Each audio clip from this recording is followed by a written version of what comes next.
we are going to be looking at 4 different LCSW test prep questions, and they are going to center around family systems, developmental theory, psychotropic medications, and psychopathology.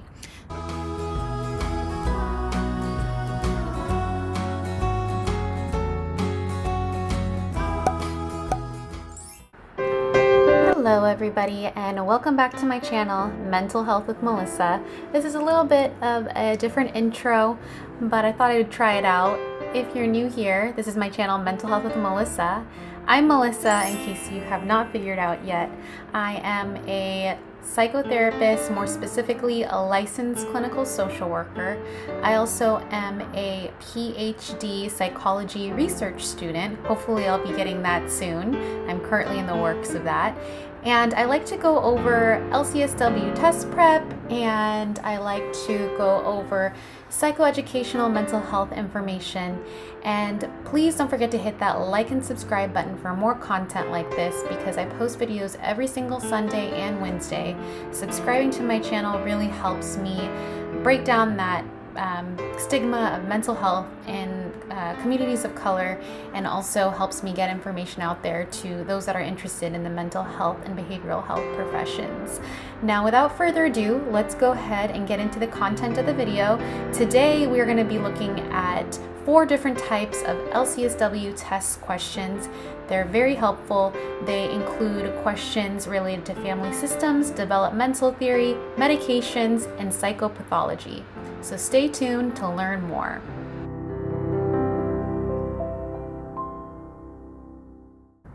Okay, let's jump right into it. We are going to be looking at 4 different LCSW test prep questions, and they are going to center around family systems, developmental theory, psychotropic medications, and psychopathology. So let's look at the first question, which is a family systems question. So first off, before we look at it, what is family system? So on the LCSW exam, you are going to likely be coming into a question or questions about family systems, and needing to know key terminology surrounding family systems, just like you will need to know key terminology surrounding group systems. And I can actually do another video on group system types of questions, such as the definitions of forming, norming, and storming. Those are group. And so the same thing kind of with family systems. So hopefully you've been studying your family systems terminologies, so we can go ahead and get right into this question. So, which of the following characteristics is usually not found in families in which incestuous relationships have occurred? So you can see I actually already bolded and read some of the key terms in the question portion. So if you've been watching some of my test prep videos at this point, you probably recognize that I like to break down the question or the vignette before giving you the answer or discussing the possible answers.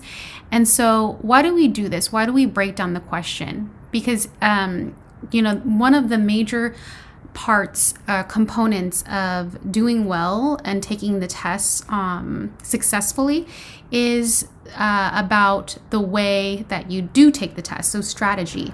I'm going to link down below one of my videos on LCSW test taking strategies, and also 3 things that you need to know to pass the LCSW exam. And if you haven't had a chance to take a look at those, I highly recommend that you take a look. So when we break down the question, we're looking at key phrases and key terms that help us determine what the best option is for the answer. So, which of the following characteristics is usually not found? So, the reason why not is bolded and in red is because we are identifying that the option is not going to be something that is involved in the answer. So this pretty much means that there's going to be 3 answers or 3 options that could be occurring according to this question, that could be occurring in this relationship. So we need to choose a one that's not going to occur, in which incestuous relationships have occurred. So what is incestuous? So again, I do these test prep questions, but hopefully you look at these test prep questions after you've got a chance to study and learn key definitions and terminology so that you can kind of really use your critical thinking.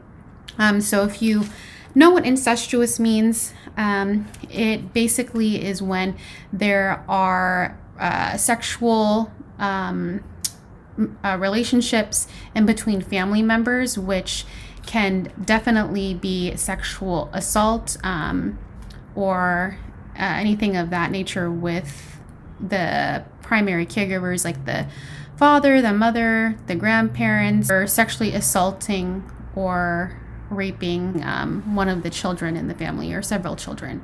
So that's what incestuous means. So now let's take a look at the options. Enmeshment of family members. So is this not found in families in which incestuous relationships have occurred? Enmeshment, this is another key word in family systems theories. So if you are not familiar with this, then you're going to want to read more on that. But enmeshment is basically when family relationships are really distorted and the roles that each family member plays in the family unit are just not normal. They're abnormal. So this seems like it could be something that happens in families in which incestuous relationships have occurred. So we're going to want to do the process of elimination and cross this option out. Distorted patterns of communication. Okay, so are distorted patterns of communication found in families in which incestuous relationships have occurred?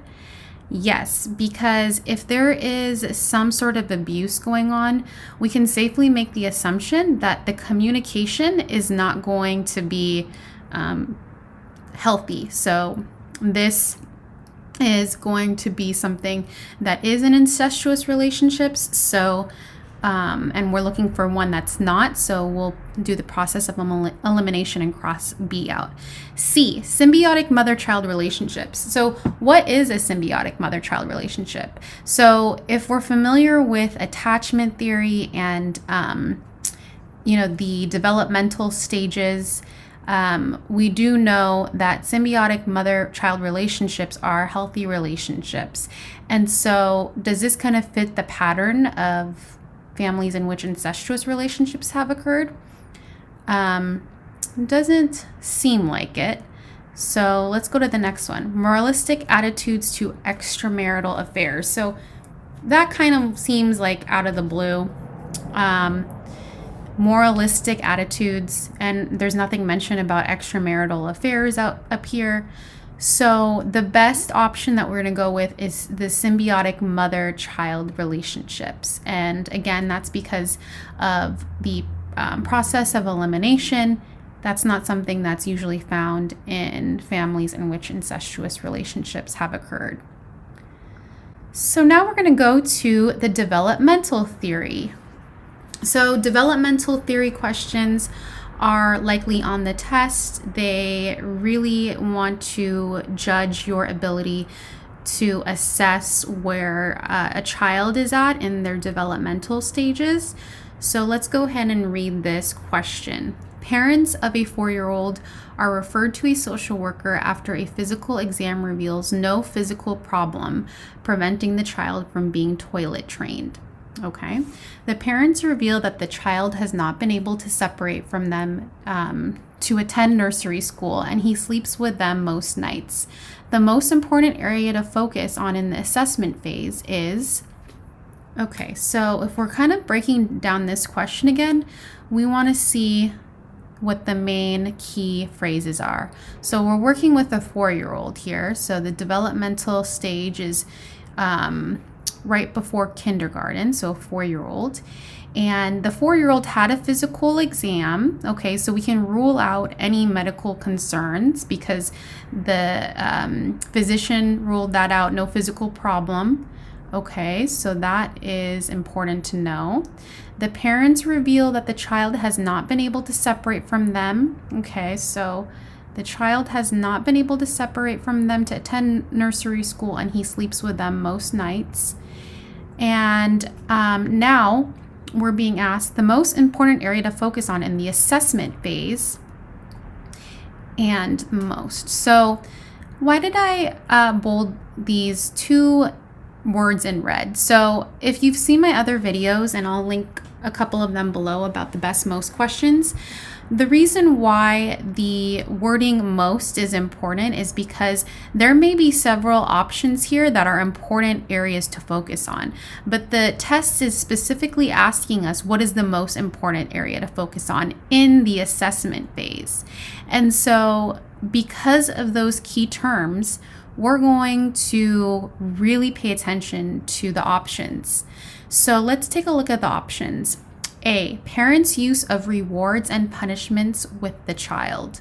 So this one is kind of out there because there isn't anything that talks about the behaviors of the child outside of the toilet training and sleeping with the parents most nights. There's no other comments about any types of bad behaviors at school or anything that has to do with punishments or rewards. So we can probably take a look at the other ones and come back to this so that we can kind of clear things up a bit. So B, early developmental and family history of each parent. So why would we need to know the early developmental and family history of each parent? This may be really important and tell us something. However, is it the most important area to focus on in the assessment phase at this point? Let's take a look at the next option. Parents' understanding of the child's developmental processes. Okay, so this seems like a really important part because we do have some information about the child's behaviors, yet we don't have a clear understanding of what the parents know or if the parents know how to potty train. So this seems like a really good option. Let's read the last option just in case. D, ways in which the child interferes with the parents' own relationship. Okay, so again, this question or this option kind of seems out of left field just because there's nothing in the vignette about the parents' relationship with each other. So that's what I mean when I say we want to break down the actual question and vignette before we go through all of the answers, because the vignette tells us more than the answers do to a certain extent. And so that's why I want to break it down. So based on all of the information we have from the vignette and the question, we do know that C is going to be the best option based on everything else that we talked about. Okay, so the next question that we're going to take a look at is medications. Okay, so medications are a very important part of the test. There's going to be a few questions on medications, specifically psychotropic medications. Now, while providing more information about medications or prescribing medications is out of our scope of practice, and we always need to refer to a medical professional to talk about these things with a client. I think the reason why the LCSW exam has questions about medications on the test is so that we can kind of assess if they do report to us that they're taking medication, how it may be affecting them, or what they are being treated for. So they may already have an existing mental health diagnosis that because if they don't know their mental health diagnosis, but they do know that they're taking a certain psychotropic medication. When they tell us that psychotropic medication, we have a general idea of what type of symptom or diagnosis and symptoms they're having. So, which of the following medications is primarily used to treat psychosis? So, A, Haldol, B, Xanax, C, Wellbutrin, and D, Prozac. So, Xanax is used to treat anxiety. We don't really need to know that much more than what the psychotropic medications treat. Wellbutrin and Prozac are usually to treat depression and mood. So that leaves A, Haldol. And Haldol is used to treat somebody with active psychosis and psychotic behaviors. So A is going to be the answer. There isn't really much more insight or discussion to be had about these types of questions. All I can say is just know these antipsychotic and psychotropic medications and know exactly what it is that they treat, because you will be tested on that. Lastly is a question on psychopathology. So what is psychopathology? Psychopathology is our ability to diagnose based on what the given symptoms are of an individual. So this is going to be a large part of the test as well. You're going to see questions about diagnosing, about symptoms, and you're going to need to know what to look for. So let's take a look at this. A man is seen in the ER with complaints of visual hallucinations, confusion, and restlessness. He also has chills, dilated pupils, and nausea. He says nothing is wrong, I just need sleep. Which of the following substances is most likely the cause of the condition? Okay, so let's break down this question. So he's having visual hallucinations, confusion, and restlessness.